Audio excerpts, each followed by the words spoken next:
This is a conversation between myself and Hastings Greer, an engineer and competitive trebuchet enthusiast. We were originally supposed to talk about how he uses chaos theory in his job, but I got nerd sniped by the existence of a competitive trebuchet scene and its untimely demise. Hi, I'm Hastings Greer. I'm a PhD student at the University of North Carolina, and I'm studying image registration, which is the task of taking two MRI or CT scans and finding corresponding points between them using deep learning. But I've got a hobby in trebuchet development, fractals, chaos theory, math. And we met because I was talking about the applications of chaos theory on Less Wrong and had come to the conclusion that there weren't that many and they were mostly overblown. And that this was maybe intrinsic because chaos doesn't really tell you what you can do, it just tells you what's impossible. And then you came to tell me that telling people what they can't do is incredibly valuable. Yeah. Okay. Can you talk a little more about that? Yeah. Most of research is working out what you can't do, right? I mean, it's a Yeah. thousand ways to make a light bulb. 999 or 1,000 ways not to make a light bulb. Um, but Once you said it, it made a lot of sense. And there's an ongoing problem I've had where so my background's in biology. I am a real Darwin fan. But if you ask me, what did evolution cash out to practically? I struggle a little bit. And I think that is partially because it's so embedded that it's hard to see what changed, but also partially because a lot of what it did was tell us some other stuff was weird and that we needed to figure that out. that makes sense. Especially with plate tectonics, there was a bunch of fossil evidence and distribution of species that looked totally normal until you believed in evolution, at which point they looked insane. Interesting. And then they started to look normal again once you worked out the continents moved. Yeah. So you gave a couple of examples on Less Wrong. I think the most exciting of which was trebuchet development. Oh, yeah. So I've been a big medieval siege weaponry enthusiast since probably middle school. I was participating every year in this event called the World Championship Pumpkin Chunkin'. I don't know if you've heard of it. It's a quintessential East Coast rural hobby of who can launch a pumpkin the farthest. You are free to use whatever resources, financial or computational, you have available. And so there's these two really beautiful branches, which is that some people just are able to put 30,000 pound, 50-foot high monstrosities out there. And the people who do that are usually the people who have a lot of experience with steel working, back seat of the pants engineering. And then there's all the computer nerds with their complicated mathematical models. Who wins? It's a real toss up. It goes back and forth. It's like they turn out to be super balanced. If this was like Protoss versus humans versus Zerg, Do they ever team up? Does the team up just win? the team up eventually wins and then splits off.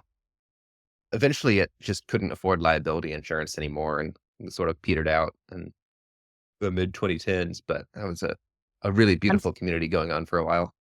So the okay. result is that I've written a lot of trebuchet simulators and subjected those trebuchet simulators to extreme optimization pressure and Um, seen whether they stay or connected to the real world or not. how useful are the algorithms? Like you mentioned, using genetic algorithms to design new trebuchets. How useful is that if they can't be forced to obey physical laws like chaos? Or, that's not the right phrasing, but you know what I mean. You just tell it. So chaos is sensitivity to initial conditions, right? Mhm. And so you can just add that to your loss function. You can say, Oh, don't be sensitive to initial conditions. I think this might be a time when we need a visible example. This sort of first naive attempt at building a trebuchet, I just uh, took a simulator and threw a genetic algorithm at it and had it start trying configurations until one performed really well. mhm. And so this is its design. And basically the system is just extremely chaotic because it's got parts spinning around wildly, and they all happen to very coincidentally long at the time into the simulation snap and dump all the energy into the projectile for a split second. And so if you let But go of the pumpkin at that time, you would have a perfectly efficient trebuchet. mhm. But there's no way to like reliably get it to do that is the issue. So if you in real life set up these initial conditions, it would not follow this exact trajectory because um Because you can't get the initial conditions perfectly. right. And you can sort of quantify that. Basically, every time an object in this collection of particles makes a full orbit, you're getting one doubling of your error, or for more like just one multiplication by a constant of your error.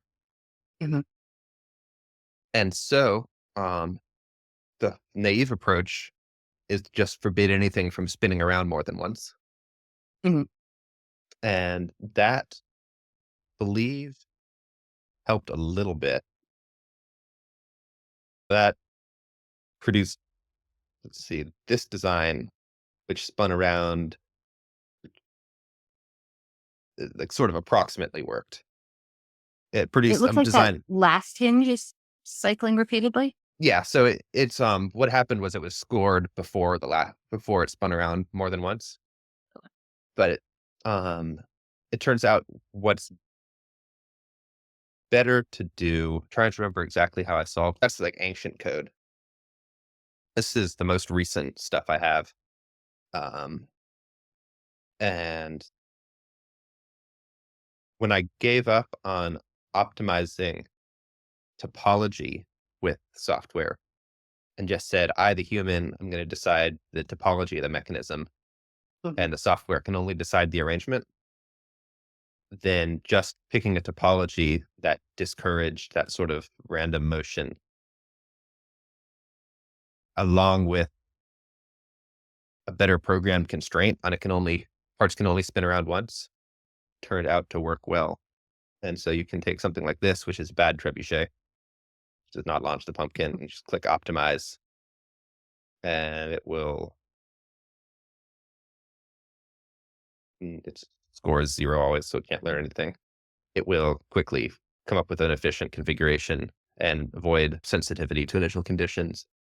Mhm. But the best thing that I would like to do is actually just go in and hard code for every simulation, do 30 simulations, all perturbed from each other, and throw away anything where they diverge badly.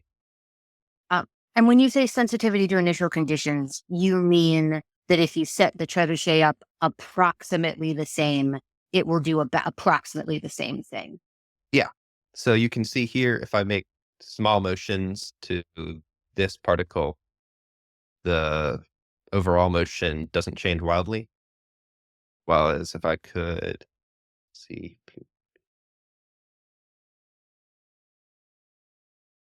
I did something like this, that's going to be chaotic.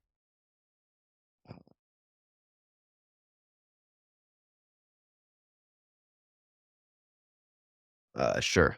Now, if I make small changes, we get wildly divergent, qualitatively divergent behavior. Oh, this is amazing. Okay, so I did not properly understand your example when you gave it written. I only understood watching it now, which is that you need to design a trebuchet that is not sensitive to initial conditions. Because a trebuchet that is that sensitive to initial conditions is not useful when launching pumpkins. How much do you need chaos theory for this versus just to have the concept of sensitivity to initial conditions and enough compute that you can see when something is sensitive? Um, so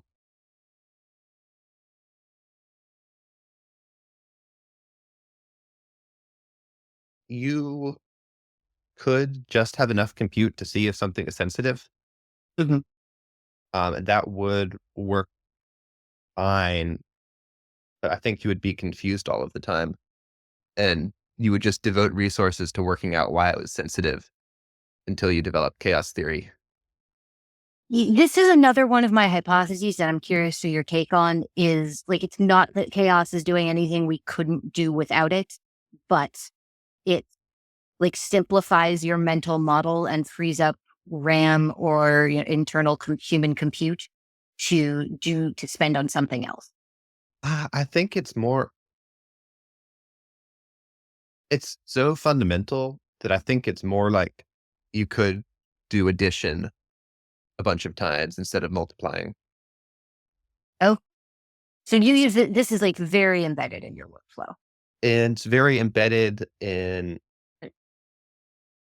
writing a computer program that takes in numbers and does something complicated and puts out numbers. In numerical analysis, which is a class I took a long time ago, the very first exercise we did was we were told you've got a lattice writing utensil. Is this going to work? No.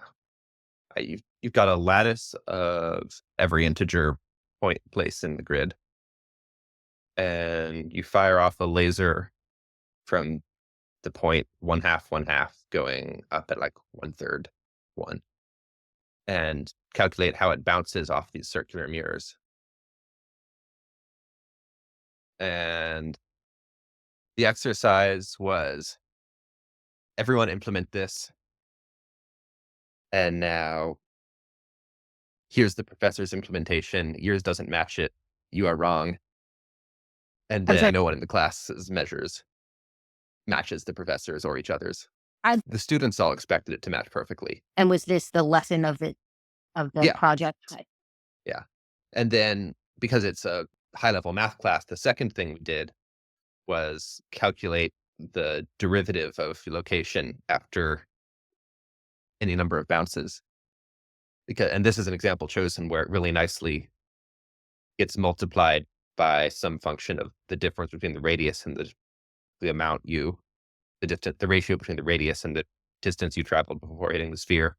So it really nicely scales by a constant every single bounce. And it makes it clear why the derivative of final position with respect to initial position has this extreme sensitivity. So Okay. it was like the first class in numerical analysis is this is a problem you will have and you can't solve it. The punchline there is just that CUDA is never going to you never any two CUDA implementations are not going to do the same computations even with the same code. And so if you are chaotic, then your long trajectories will never match between a CPU implementation and a CUDA implementation. While as for another project I'm working on, like the actual thesis research is this huge neural network when we're writing tests for it. And there, the CUDA and the CPU implementations don't match, but it's not a chaotic system. So you can write your tests with an epsilon and say, well, as long as they're within 1/10,000th of each other. Just to restate this, with when you coded up the n body problem, n body is sensitive to initial conditions, so you move it slightly between the CUDA implementation and the direct CPU implementation, and you can get wildly different answers. Whereas the MRI software is supposed to be coalescing towards something real, if I can badly Yeah. phrase it. So it would be very bad if it was sensitive to initial conditions, and therefore you can look at multiple implementations and they should be approximately the same. Yeah. And you can assume it's an error if they don't. Right. Okay. I would like to run one other theory by you, which is, so we've got some value from chaos theory from you, the engineer, knowing what can't be done, or the scientist. I hypothesize that another thing chaos theory does is let the engineers and scientists tell their bosses that something is impossible. And their boss will accept no because chaos theory when they wouldn't accept no, it doesn't work, or no, it's sensitive to initial conditions. I don't have any experience with that, but it I sounds think like a good theory. how much worse does your life get without formalized chaos theory? Or like how much worse do individual genres or of projects? Is it like everything takes twice as long? Do half the things you do become impossible? What is in this counterfactual, what is preventing me from noticing chaos? Your grad student, your graduate advisor is an asshole and insists that numbers come out cleanly, which, as far as I can tell, was the major problem with original chaos theory as well. I would have given up debugging some things, but it wouldn't have affected my practical research because I haven't run into chaos in my PhD studies. Okay. How And about if you were doing a PhD in trebuchets? How screwed would you be? I think you could seat of your pants your way through it. It would just slow Okay. things down. And now if I was Mhm. doing a PhD in weather prediction, it would just be Yeah. you would just Everyone have to agrees chaos won weather prediction. yeah. When you say Or what, orbital mechanics, like if I was trying to understand the structure of the solar system, or if literally anything downstream of why we of caring about solar system structures, then it would just be game over. you said it would slow down trebuchets, and presumably that can stand in for a lot of mechanical engineering projects. Um, Uh, God, you wouldn't hmm, be able to do any sort of computational fluid dynamics without let's see. noticing. That's another place where I keep seeing hints of chaos being useful, and I can't tell if it fell flat or became so foundational that no one talks about it. Yeah, and I don't have because I have been studying. It's been something I'm familiar with so long. It's a tool I reach for pretty quickly when winnowing out solutions. But I mean, there's a thousand things you're using to winnow out solutions when building a trebuchet. That's like material strengths, air friction, ground deflection. So if you take that out, take twice as long, 10x as long. It would just it would increase the UG factor around simulation dramatically to have this monster eating things and not telling you why. Okay. And you have no idea why. And it sounds like it's not necessarily taking less machine compute when you know that chaos is happening. It's just that it feels more manageable and maybe gives you, like, the tools you were showing earlier Mhm. look like they were built to highlight sensitivity to initial conditions. The later ones that I've developed have been, yeah. Okay. So that gave you something of a guide for what tools would be useful. Yeah, and the final design that we used to get the best record our team ever got was like 1,600 feet of pumpkin launch. Actually, really skirts the edge of chaotic behavior. What we ended up doing was we took a normal trebuchet and so if you take a normal trebuchet, so here we're getting a range of 330 feet, and you make the counterweight 10 times heavier, you should get 10 times more range out of it. But in practice, you lose coupling efficiency because the counterweight can only fall so fast. And Mhm. so instead, here we're getting like uh, 4 times farther instead of 10 times farther. And in practice, it's even worse than that because all of these components have to get heavier as your counterweight increases in scale. So what we did was drop an extra component in the sling. So I don't know if you had.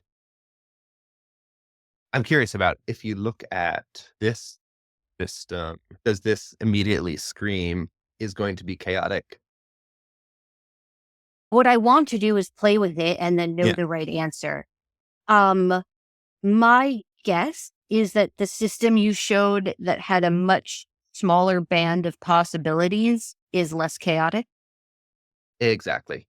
And so because we had this insight from chaos theory that the problem with this sort of system is that your error is getting doubled every time something does a circle.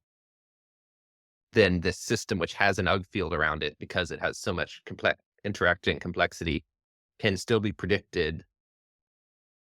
So it's never going, it's capable of doubling error very quickly. Hmm. But if you scoot it on a trajectory that dodges all those error doubles, it stays predictable. And so we were able to build it and predict its behavior to like the first try. All these tiny like lengths about releases and stuff we could compute and get it to work in practice. And so that And so allowed this is the actual software you use to design things, and the predictions mostly came true, although it sounds like there's some dampening factors. yeah. So this is an open source replication I've made of the software we used at the time, Working Model 2D, is where I grabbed this feature of having these like little ghost images of the future Hmm. from, but it was professional, like $30,000 software that we just sent emails begging for it. And we were a bunch of high school students, so they said, sure. Okay. So that was going to be my next question is I know anyone who watches this is going to be dying to know what software this is. This is jstreb.hgreer.com. It's this problem of scaling the counterweight, not buying. So the range of the trebuchet is extremely efficient. If your efficiency is fixed, it is extremely simple. It's two times your mass ratio, so the difference between your counterweight and your pumpkin, um, times the distance the counterweight falls. You can either get a better range by making your counterweight fall farther, which is basically free but expensive because you have to build a tall thing that's hard to fit under bridges, or by making your counterweight heavier, but that makes it really hard to design efficient mechanisms. Because it can only fall so fast. Right, exactly. And so your energy gets locked up in this slow moving lumbering thing. And the result is that there's almost no two teams come up with the same topology. There's, there's all, I've got a bunch of different candidates over the years. So there's fixed counterweight, um, which is just your most basic possible trebuchet. So you can put a hinge on the counterweight. uh, You can use sliders instead of pivots, and that boosts efficiency for complicated reasons. All the way up to like this design was famously overcomplicated.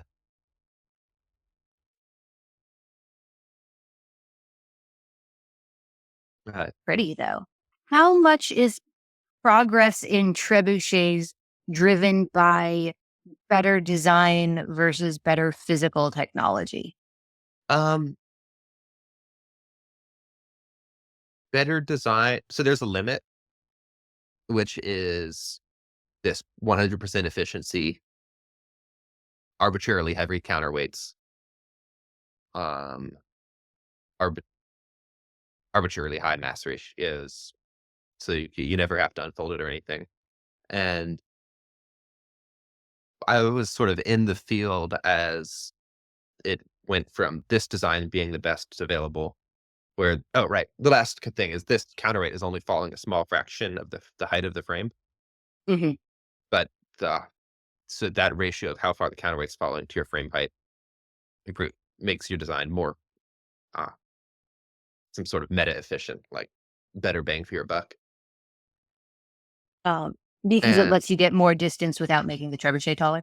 yeah, and so when I sort of joined the forums investigating this sort of thing in 2006, there was really no consensus on how to do this. Very few people involved knew math. And then it progressed through the years until eventually unfortunately, the correct design was come up with, which is the counterweight moving over a pulley and then a cam on your throwing arm. And so, Cam. yeah, so here you've got a rope going over all these points on your arm, Hmm. and it's just allowed to unwrap. Uh, Yeah. And so this, because it only has 2 degrees of freedom, it's not doesn't tend towards chaos, so it's easy to predict numerically. And because you have a lot of control over your cam profile, it turns out you can just tune it for whatever efficiency you want at any mass ratio you want. Okay. And so this could have been built for decades, hundreds of years possibly, Yeah. and the design was found in 2006. This, I think, was found.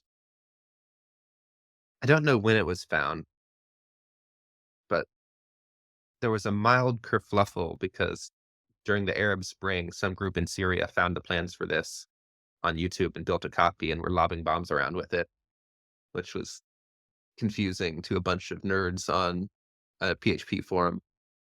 Yeah, Came up with I it, also feel really confused. Like there is something awesome about designing an improvement on medieval weapon technology, that but turns out it's also still weapon technology. that it was discovered fairly recently. Yeah, with like no later than 2010, 2011, and then it took a while to everyone to notice that, oh, for most constraint, this is the correct design. Huh.